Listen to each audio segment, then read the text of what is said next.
Salut à tous et bienvenue dans cette vidéo. Alors, dans cette suite de petites formations, nous allons donc tous ensemble amorcer la conception ici d'un duplex. Si vous êtes nouveau sur la chaîne, je vous demanderai juste quelques petites choses. Premièrement, abonnez-vous. Deuxièmement, partagez la vidéo max pour faire exploser la communauté. Troisièmement, lâchez les pouces bleus et laissez vos impressions en commentaire pour nous permettre à YouTube de recommander ces vidéos. Alors, pour que ça puisse nous encourager donc à produire des contenus de ce genre. Donc, sur ce, ici, nous nous trouvons au niveau du rez-de-chaussée. Nous allons commencer par donner une représentation générale de cette esquisse. Car je le précise bien, nous sommes encore en mode esquisse ici. Donc, au rez-de-chaussée, nous disposons donc d'un grand salon comme celui-ci. Donc, un séjour, autant pour moi. Donc, juste à droite, là, vous avez sa salle à manger. Ça, c'est l'accès à la voie qui donne accès à la salle à manger. Et juste là, nous avons donc une cuisine, juste ici. Alors, voici sa porte d'entrée. Là, vous avez la porte arrière pour la cuisine. Ici, nous avons donc le magasin qui va permettre de garder les différents éléments que vous allez utiliser dans notre cuisine. Alors, juste devant, vous avez la cage d'escalier, comme ceci. Et juste en dessous de cette cage d'escalier, là, vous avez une douche publique. Donc là, c'est cette douche que les visiteurs ou bien les personnes étrangères qui se trouvent au niveau du séjour peuvent utiliser en cas de besoin. Donc, et juste ici à côté, vous avez donc une chambre qui comporte sa douche interne ici et bien sûr un espace ici qui va nous servir de dressing. N'ayez pas peur ici. Donc ce fichier, je vais mettre donc ce fichier en description, le lien de téléchargement de ce fichier PDF en description pour vous permettre à vous qui êtes débutant ici de reproduire ce dessin afin que nous puissions évoluer ensemble. Et n'hésitez pas également de laisser vos impressions quant à cette distribution en commentaire. Donc là, ça va nous permettre d'améliorer tout simplement nos conceptions également, tous ensemble. Donc sur ce, nous allons nous rendre au premier étage. Alors au premier étage, voici ce que nous avons ici. Là, nous avons donc une grande chambre principale ici. Alors voici la chambre principale, voici sa porte d'entrée. Et là, voici sa porte qui donne, voici la porte qui donne sur le balcon de notre chambre principale qui se trouve juste là. Donc un grand balcon quoi. Donc ici, nous avons un espace dressing pour notre chambre principale. Et là, nous avons sa douche interne juste là. Par la suite, juste là, nous avons donc une autre chambre qui se trouve ici. Donc là, vous voyez ces placards. Et là, nous avons sa douche interne qui se trouve juste là. Là, nous avons l'entrée de notre chambre, seconde chambre. Et là, nous avons la porte d'entrée qui mène vers la douche. Là, nous avons notre cage d'escalier. Et juste à gauche, nous avons une autre troisième chambre. Là, nous avons notre chambre ayant la même configuration que la chambre du rez-de-chaussée. Donc, c'est-à-dire un espace dressing, là, les toilettes. Et là, nous avons l'espace dédié pour la chambre. Donc, une fois de plus, je le précise, ce fichier sera tout simplement mis, le fichier PDF sera mis en description ici. Le lien de téléchargement du fichier PDF, autant pour moi, sera mis en description afin que vous puissiez vous procurer cet élément pour produire si vous voulez passer par cette méthode-là. Donc, sur ce, je m'en vais donc vous montrer l'ensemble des éléments essentiels ici qui vont vous permettre donc de concevoir également ce plan. Premièrement, il s'agit ici de la définition des étages. Comment faire pour définir les étages ici? Alors, vous venez juste là, vous faites clic droit, vous allez sur l'option définir étage ici. Vous allez donc définir différentes hauteurs pour votre étage. Dans ce cas, nous avons une hauteur de 3,6 pour le rez-de-chaussée. Pour le premier étage, nous avons une hauteur de 3,2. Alors, pourquoi 3,6 au niveau du rez-de-chaussée? Lorsque nous passons en 3D ici, vous verrez que au niveau du rez-de-chaussée, nous avons eu un décalage ici. Donc, nous avons une sorte de soulèvement de notre bâtiment. Là, cette épaisseur ici est tout simplement de 40 cm. Donc après 40 cm, vous pouvez amorcer avec la construction de vos différents murs qui vont constituer les murs du rez-de-chaussée. Donc par la suite, vous avez votre étage comme ceci. Donc retournons au niveau du plan. Donc vous avez déjà vu comment définir les étages ici. Par la suite, vous allez remarquer que les murs que nous avons utilisés ici sont les murs composites. Pourquoi? Moi, je recommande beaucoup l'utilisation de ces murs dans la conception parce que avec en réalité, les murs que nous allons utiliser dans notre bâtiment ne seront pas des murs monomatériaux. Donc, par exemple, vous pouvez utiliser les parpaings. Lorsque vous allez monter votre mur, ensuite vous allez effectuer un crépissage. Donc, sur ce, j'ai donc conçu des murs crépis. Alors, nous allons très rapidement voir comment concevoir votre propre mur au cas où vous voulez, par exemple, utiliser un mur ayant un autre type de revêtement ou un revêtement d'un autre type d'une autre épaisseur donnée.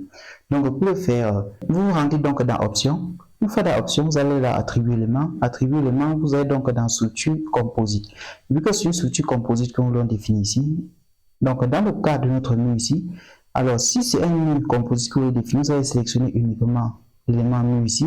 Si c'est une dalle composite, vous allez sélectionner seulement une des dalles. Si c'est une toiture composite, vous sélectionnez donc un toit composite. Et si c'est juste la coque, vous sélectionnez donc une coque composite.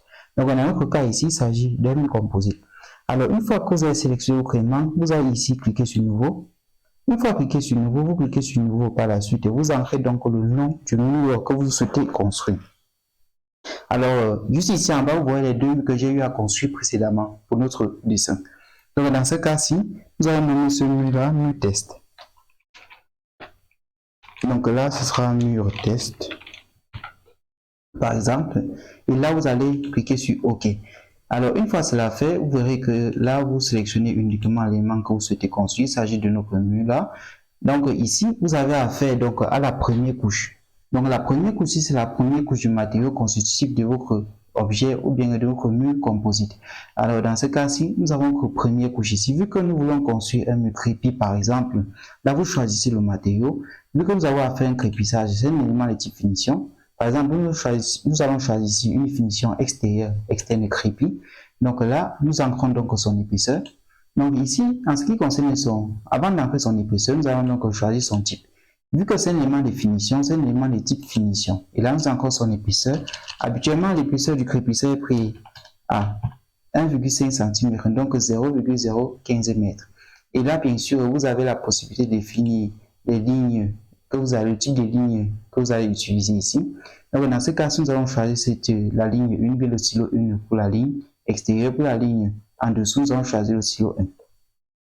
Par la suite, pour insérer la deuxième couche ici, vous cliquez tout simplement sur insérer couche. Alors là, vous obtenez la deuxième couche. Au niveau de la deuxième couche, supposons qu'après le crépissage, à l'intérieur, nous avons donc des papins ou c'est un bloc en béton ou en ciment ou je ne sais pas quoi. Donc là, ici, vous allez donc sélectionner le matériau que vous désirez avoir juste là. Dans ce cas, si par exemple, vous allez utiliser les briques ciment intérieur par exemple, comme ici. Donc là, nous avons nos briques ciment intérieur. Ici, nous allons définir donc son type. Ici, c'est le type A, car ça fait partie du corps qui est à l'intérieur. Donc ici, nous allons donner son épaisseur. Habituellement, nous avons les papins de 15 que nous allons utiliser dans notre cas. Donc nous en 0,15. Et de même, nous avons la possibilité de changer les stylos, des traits, des lignes continues en dessus et en dessous de cet élément-là. Par la suite, vous insérez donc une dernière couche qui sera ici comme un crépissage intérieur. Donc là, nous choisissons le revêtement ici. Vu que c'est crépissage, non, c'est ici finition. Et là, nous allons prendre finition intérieure crépi par exemple. Ici, nous choisissons son type, c'est ici finition. Et là, nous ancrons son épaisseur. Donc là, nous avons 0,015 comme épaisseur ici, autant pour moi, 0,015, donc 1,5 cm. Alors, une fois cela fait comme ceci, qu'est-ce que vous faites? Vous cliquez tout simplement sur OK pour valider. Donc, par la suite, qu'est-ce que vous allez faire pour construire votre mur? Vous devenez juste dans dessin et là, vous choisissez l'outil mur. Alors, une fois double-cliqué sur l'outil mur, nous allons voir la boîte de paramétrage de l'outil mur. Une fois cela fait, vous venez juste là, vous choisissez d'abord, là nous avons nos matériaux ici, et là nous avons notre mur composite. Pour choisir votre mur que vous avez sélectionné à construire, vu que c'est un matériau composite, vous choisissez au préalable le mur composite. Par la suite, vous venez donc dans la liste des murs composites que vous avez eu à votre disposition. Ici, vous verrez que nous retrouvons notre mur test que nous avons construit précédemment. Et là, vous définissez donc les différents paramètres, c'est-à-dire l'altitude, la hauteur, etc. Et là, vous validez, vous pouvez donc commencer à utiliser votre propre mur composite comme ceci. Donc, avec cette méthode ici, vous allez donc voir que vous allez travailler ici avec des éléments en temps réel. Alors, quel intérêt d'utiliser ce mur? Lorsque vous allez, par exemple, ou bien lorsque nous allons définir les différentes surfaces utiles de chaque pièce, vous verrez que cette surface-là, il n'y aura pas de grandes différences entre cette surface-là sur le plan et cette surface-là après réalisation. Pourquoi? Parce que nous aurons fait intervenir ici, par exemple, le crépissage ici, qui diminue en fonction de la taille de la pièce ici, peut influencer d'une manière plus ou moins considérable sur la surface utile de la pièce. Donc là, nous venons de voir comment définir l'ensemble de ces murs composites. Alors ici, Lorsque nous passons en 3D, avant de passer en 3D ici, voyons plutôt l'élément toiture ici. Donc sur ce, ici nous avons notre toiture. C'est vrai que je n'ai pas encore défini les pentes car ici ce n'est qu'un esquisse.